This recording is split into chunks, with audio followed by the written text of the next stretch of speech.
ஆண்டாள். ஹிரண்யாக்ஷன் பூமியுடன் பூமி தேவியை கடலுக்கடியில் கொண்டு ஒளித்து வைத்ததும் பெருமாள் வராக அவதாரம் எடுத்து பூதேவியை மீட்டு எடுத்து கொண்டு வந்து விடுகிறார். அப்போது பூதேவி வராக பகவானிடம் கேட்கிறார், என்னை மீட்டு கொண்டு வந்தீர்கள், நம் குழந்தைகளான இந்த மக்களை காக்க வேண்டுகிறேன் என்று ஒரு தாயாரின் இயற்கையான பரிவுடன் கேட்கிறார். அப்போது வராக பகவான் கூறுகிறார், இளவயதில் எனக்கு ஒருவன் பூக்கள் சமர்ப்பித்தும் எனது நாமாக்களை பக்தியுடன் பாடி எனக்கு கைங்கரியம் செய்து சரணாகதி பண்ணினால், வியாதியினாலோ எதனாலோ என்னை அந்த பக்தன் முதுமையில் மறந்தாலும் நான் மறக்காமல் அவனை ரட்சிப்பது நிச்சயம் என்று வராகமூர்த்தி பூமி தேவியிடம் கூறுகிறார். அதனால் பூமி தேவியே ஆண்டாளாக பூமியில் பிறந்து திருப்பாவையில் பக்தி ஞானத்தை நமக்காக கொடுத்திருக்கிறாள். அதை பக்தியுடன் பாராயணம் செய்து நாம் பெருமாளின் அன்புக்கு பாத்திரமாக வழிகாட்டியிருக்கிறார். ஆண்டாளின் இயற்பெயர் கோதை, மற்றொரு பெயர் நாச்சியார். அரங்கநாதரை மணந்த பெரியாழ்வாரின் வளர்ப்பு மகள் ஆண்டாள் ஆவார். ஸ்ரீவில்லிபுத்தூரில் ஆடி மாதம் பூர நட்சத்திரத்தன்று பெரியாழ்வார் தாம் அமைத்திருந்த நந்தவனத்தில் உள்ள ஒரு துளசி செடியின் அடியில் பூமி தேவியின் அம்சமாக தோன்றிய ஒரு பெண் குழந்தையை கண்டெடுத்தார். அக்குழந்தைக்கு கோதை என பெயரிட்டார். கோதா என்றும் அழைத்தனர். கோதை என்றால் பூமாலை என்று தமிழில் பொருள். பெரியாழ்வார் தன் நந்தவனத்தில் உள்ள பூக்களை மாலையாக கட்டி சுமந்து சென்று பெருமாளுக்கு அணிவித்து கைங்கரியம் செய்வார். இந்த குழந்தையை கையில் எடுத்து தூக்கியதும் பூமாலை போல தனக்கு தோன்றவே கோதை என்று பெயரிட்டார். கோதா என்றால் பூமியை பிளந்து கொண்டு தோன்றியவள் என்றும் பொருள்படும். கோதை என்ற சொல்லுக்கு ஞானம் என்ற பொருளும் உண்டு. ஆண்டாள் தனது பாசுரங்களில் உயர்ந்த ஞானத்தை நமக்கு அருளியுள்ளார். கோ என்றால் மங்களம் என்ற பொருளும் இருக்கிறது.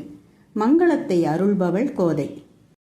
நன்மை தராது என்று கருதப்பட்ட ஆடி மாதத்தில் அவதரித்து திரு ஆடி என்று ஆடி மாதத்துக்கு மங்களத்தை கொடுத்தாள். ஆண்டாள் செவ்வாய்க்கிழமை அவதரித்ததால் செவ்வாய்க்கிழமை மங்களமாக கருதப்பட்டு மங்களவாரம் எனப்படுகிறது. தென் திசை என்பது அமங்கலமாக சித்தரிக்கும் நிலையில் ஸ்ரீவில்லிபுத்தூரில் அவதரித்து தென் திசைக்கு மங்களம் ஏற்பட்டது.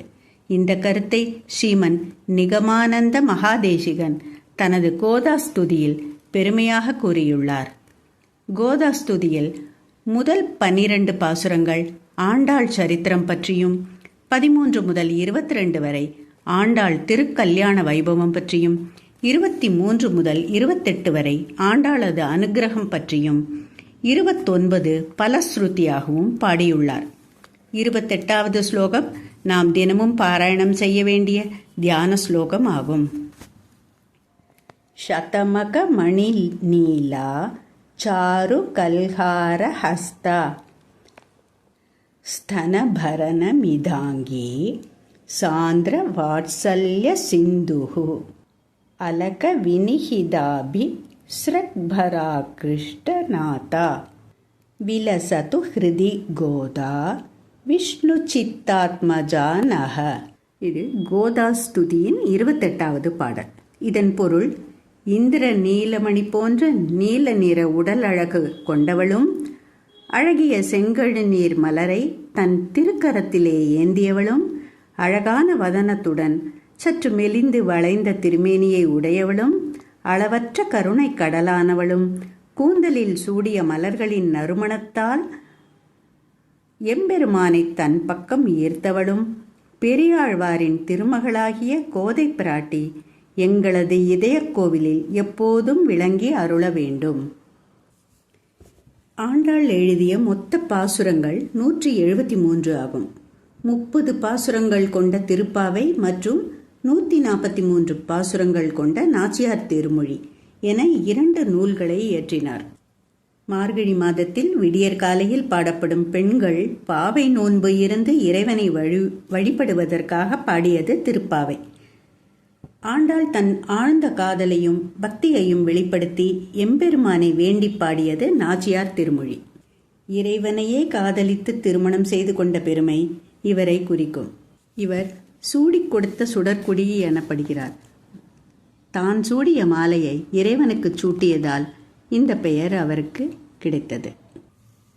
ஸ்ரீ விஷ்ணு சித்த குலநந்தன கல்பவல்லீம் ஸ்ரீரங்கராஜ ஹரிச்சந்தன யோக திருஷ்யாம் சாக்ஷாத் க்ஷமாம் கருணையா கமலாமிவான்யாம் கோதாம் அனன்ய சரண சரணம் பிரபத்யே.